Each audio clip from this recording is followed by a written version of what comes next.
বন্ধুরা, আপনারা স্ক্রিনে যেই ছবিটি দেখতে পাচ্ছেন যে বাংলাদেশ সেনাবাহিনী তাদেরকে ম্যাজিস্ট্রেসি পাওয়ার দিয়ে মাঠে নামিয়েছেন ২ মাসের জন্য। আসলে আমরা দেখেছি যে বিভিন্ন সময় যে আওয়ামী লীগ সরকার পতনের পরে অন্য একটি গ্রুপ মাথাচাড়া দিয়ে উঠেছে। বিভিন্ন জায়গায় তারাও আবার অন্যায় দুর্নীতির একটি স্বর্গরাজ্যে পরিণত করতে চাচ্ছে। বিভিন্ন জায়গায় দখলদারিত্ব, চাঁদাবাজি সহ সকল কিছু তারা অর্থাৎ একটি গ্রুপ যাওয়ায় আরেকটি গ্রুপ সক্রিয় হচ্ছে। তাহলে সাধারণ মানুষের এই গণ অভ্যুত্থানের কি লাভ হলো?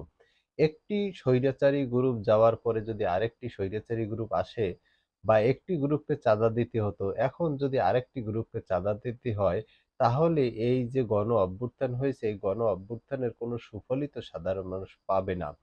তো এবারে এই যে অন্যায় অবিচার হয়েছে বা যারা এইগুলো করছে তাদেরকে শক্ত হাতে দমন করার জন্য ইউনূস সরকার যে বা অন্তর্বর্তীকালীন সরকার যে পদক্ষেপ নিয়েছে সেটাকে সাধারণ মানুষ স্বাগত জানিয়েছে।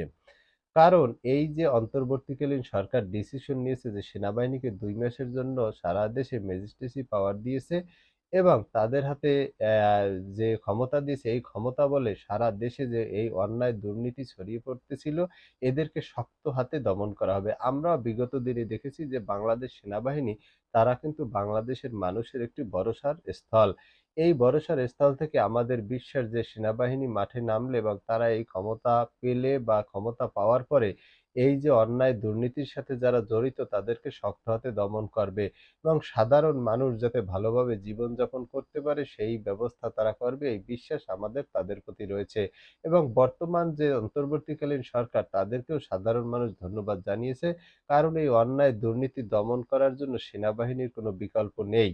এছাড়াও আমরা জানি যে এই অন্যায় যে হচ্ছে, এই অন্যায়গুলো খুব দ্রুত সময়ে বন্ধ হয়ে যাবে। কারণ সেনাবাহিনী যখন মাঠে নামবে তখন তারা মাঠে সক্রিয় থাকবে এবং এই ধরনের যারা কর্মকাণ্ড করছে তারা অবশ্যই আর এই কর্মকাণ্ড করতে পারবে না। আমরা চাই যে আগামীতে যাতে গণ অভ্যুত্থান হয়েছে এর সুফলটা যেন সাধারণ মানুষ পায়। সাধারণ মানুষ যাতে সাধারণভাবে জীবনযাপন করতে পারে এমনটা যেন ব্যবস্থা করা হয় এমনটাই আমাদের প্রত্যাশা থাকবে। আমরা চাইব না যে একটি গ্রুপ চাঁদা নিত এখন আরেকটি গ্রুপ নেবে। তাহলে এই গণ অভ্যুত্থানের কোনো মূল্যই তো থাকবে না। তো আমরা আশা করি যে অবশ্যই এই সেনাবাহিনী এমন একটি ব্যবস্থা করবে যাতে বিগত এই অল্প দিনের মধ্যেই যারা এই সন্ত্রাসী কর্মকাণ্ড করেছে, চাঁদাবাজি করেছে তাদেরকে আইনের আয়ত্তে আনবে এবং কঠোর হাতে দমন করবে এমনটাই আমাদের প্রত্যাশা থাকবে।